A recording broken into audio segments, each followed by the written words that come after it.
성경 속 사물인문학 염소, 희생과 속죄, 그리고 분별의 상징. 여러분 안녕하십니까? 오늘도 하나님의 놀라운 섭리와 인간의 깊은 본성을 성경 속 사물에 비추어 인문학적 통찰을 얻는 귀한 시간, 성경 속 사물 인문학에 함께해 주셔서 진심으로 감사합니다. 지난 시간 우리는 소가 근면한 노동과 순종적인 희생, 그리고 풍요를 상징하며 우직한 섬김의 의미를 묵상했었죠.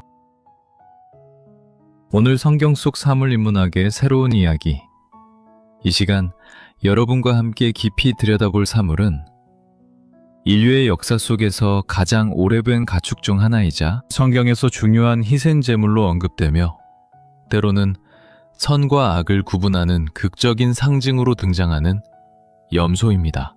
여러분, 염소라고 하면 어떤 그림이 떠오르십니까?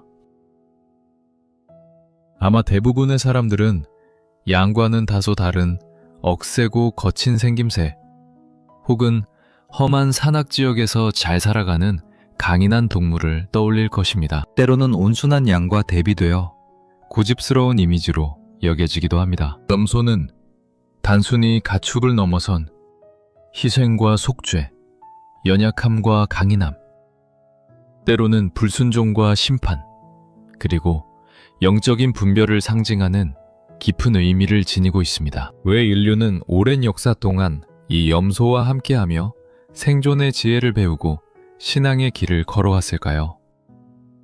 그리고 이 염소에는 우리에게 어떤 메시지가 담겨 있을까요? 인류 역사 전체, 그리고 성경 속에서 염소는 단순히 동물을 넘어 하나님의 창조와 생명의 섭리, 희생제사와 속죄, 아사셀 염소를 통한 죄의 정가, 유월절의 구원과 언약, 예수 그리스도의 순결한 희생, 그리고 최종 심판의 날에 이루어질 영적인 분별이라는 거대한 서사를 아우르는 놀랍도록 깊은 의미를 지니고 있었습니다. 염소는 인간의 본질과 하나님의 섭리를 가장 극명하게 보여주는 존재로 자리매김했죠.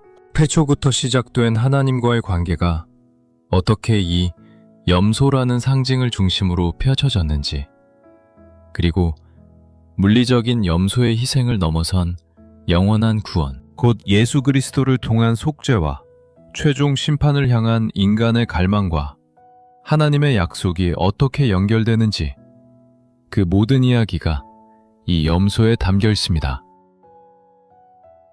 오늘 우리는 염소라는 이 보편적인 상징이 어떻게 창세기부터 요한계시록까지 인간의 첫 가축에서부터 구원의 완성인 새 하늘과 새 땅에 이르기까지 인간의 본성과 하나님의 섭리를 섬세하게 엮어내는 주요한 모티프가 되는지, 그 신비로운 여정을 함께 따라가 볼 것입니다. 염소에 깃든 하나님의 놀라운 메시지와 그 안에 담긴 인간의 깊은 본성, 그리고 오늘날 우리에게 염소가 던지는 영적인 교훈까지, 이 모든 이야기가 여러분의 마음속 깊이 울림이 되고 새로운 깨달음이 되기를 간절히 소망합니다. 우리가 함께 걸어가는 이 묵상의 여정이 여러분의 신앙을 더욱 풍성하게 하고 세상의 혼란 속에서 참된 속죄와 분별력, 그리고 구원의 확신을 찾도록 돕는 귀한 시간이 되어주기를 기도합니다. 자, 그럼 먼저 인류의 역사를 거슬러 올라가 고대 문명 속에서 염소가 어떤 의미를 지녔는지부터 함께 알아보겠습니다.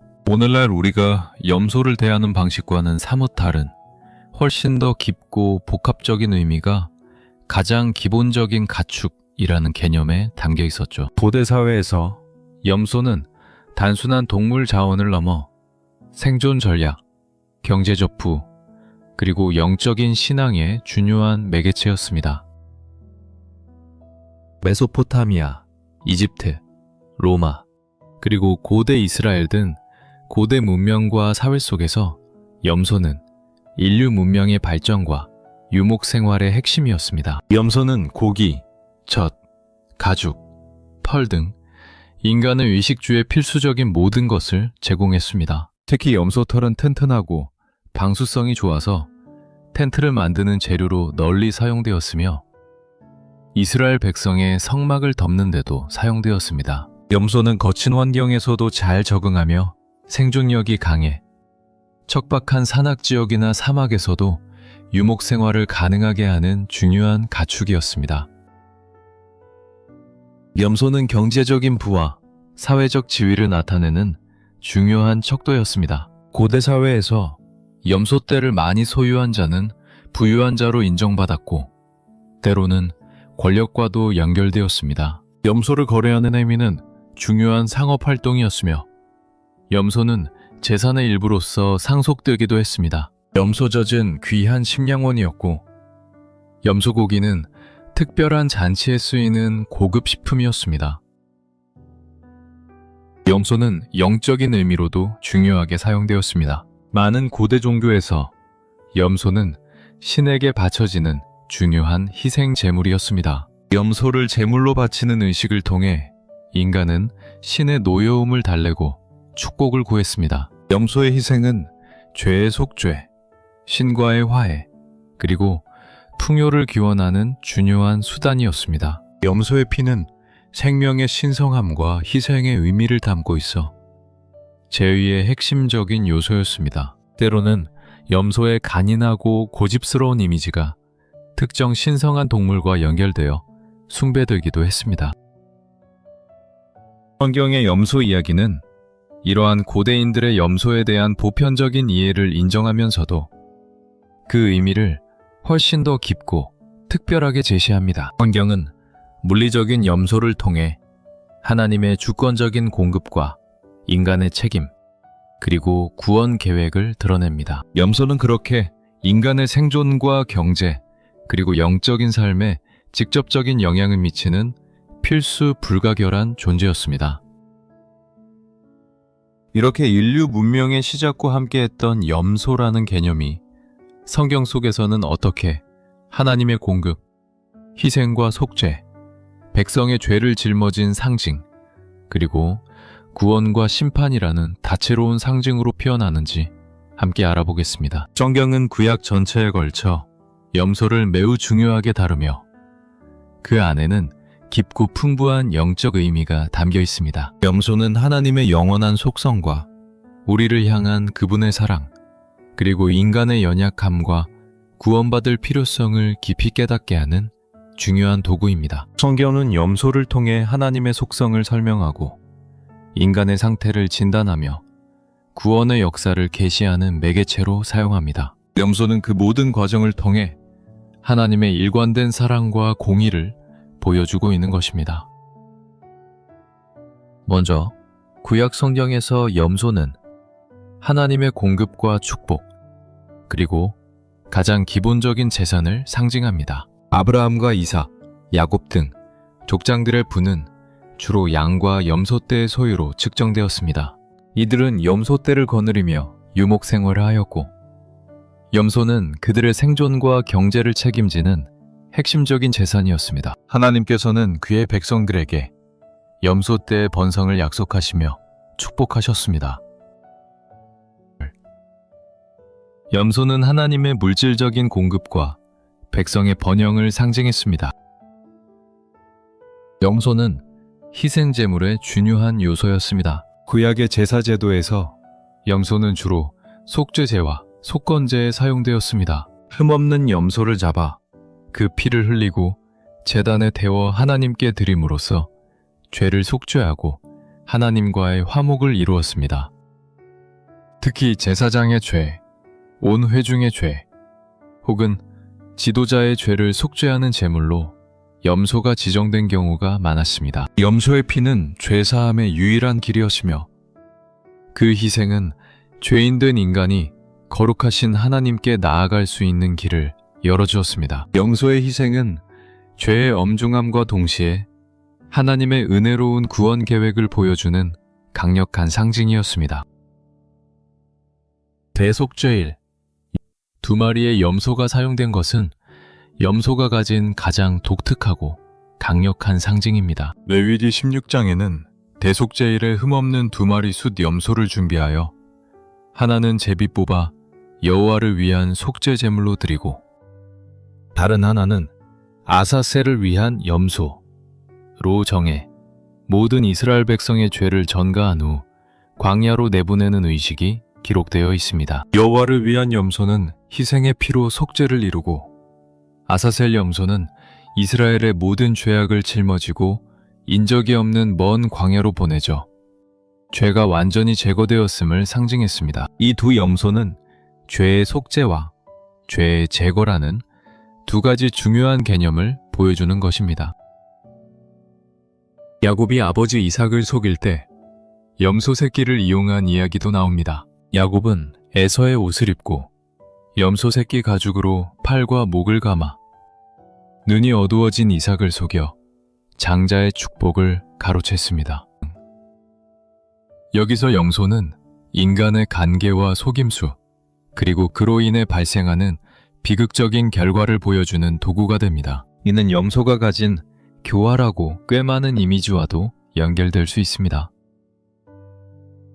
노예로 팔려가는 요셉의 이야기에서도 염소 피가 사용됩니다. 형들은 요셉을 미디안 상인들에게 팔아넘긴 후 요셉의 옷을 벗겨 염소 피를 발라 아버지 야곱에게 가져가 요셉이 맹수에게 잡아먹혔다고 속였습니다.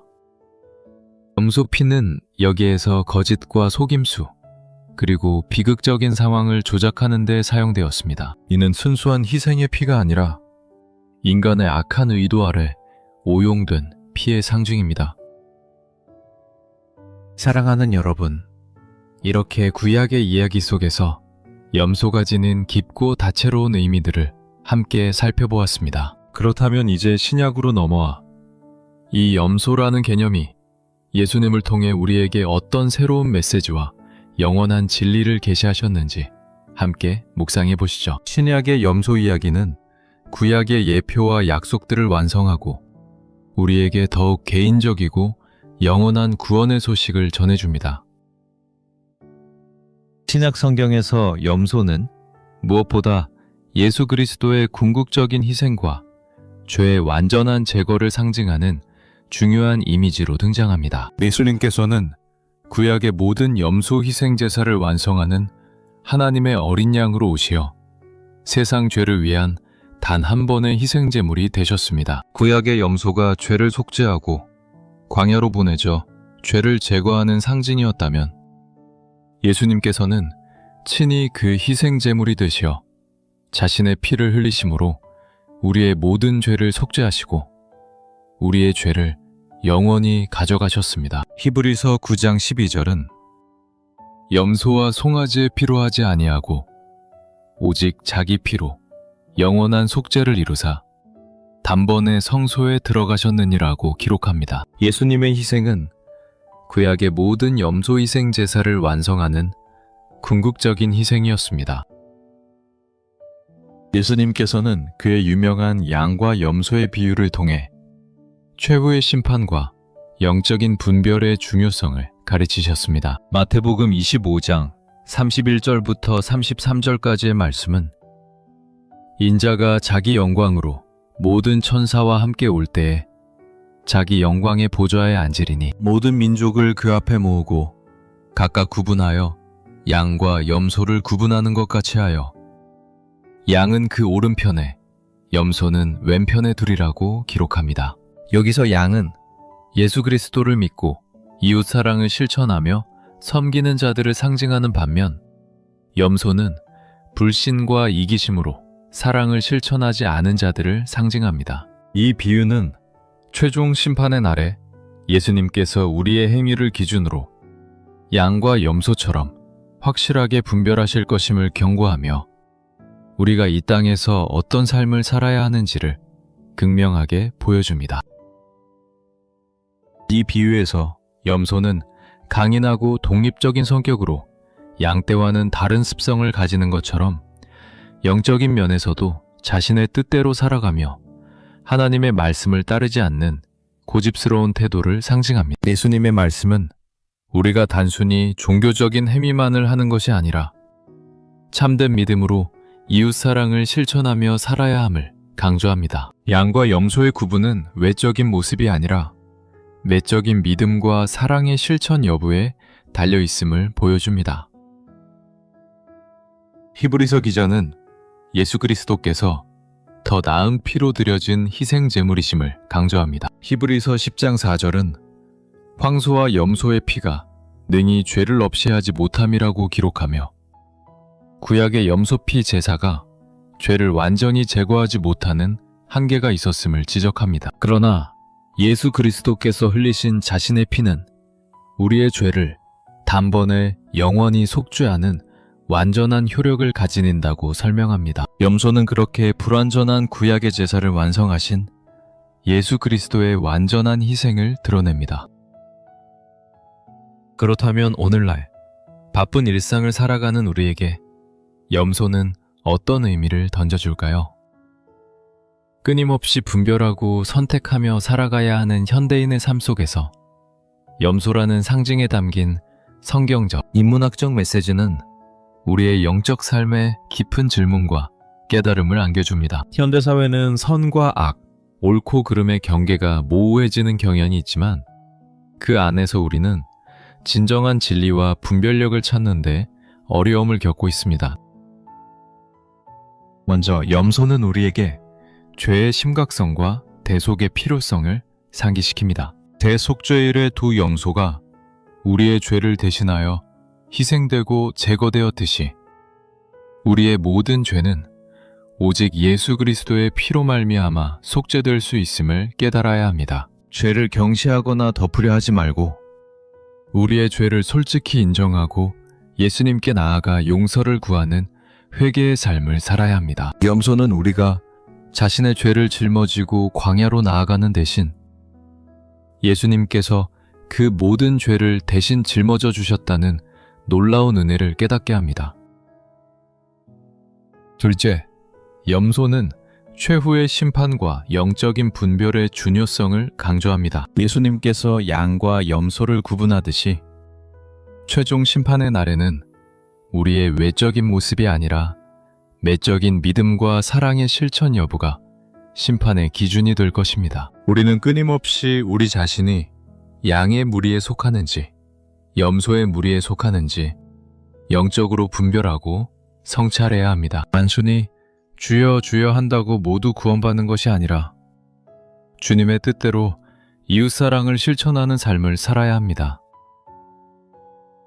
셋째, 염소는 이기심과 고집스러운 불순종에 대한 경고입니다. 양이 목자의 음성에 순종적으로 따르는 것과 달리 염소는 종종 고집스럽고 자신의 길을 가는 경향이 있습니다. 우리 또한 하나님의 말씀을 따르기보다 자기 고집과 이기심에 따라 살아가고 있지는 않은지 돌아보아야 합니다. 염소는 우리가 영적인 순종과 겸손을 배우고 오직 하나님의 뜻에 따라 살아가야 할 필요성을 일깨워줍니다.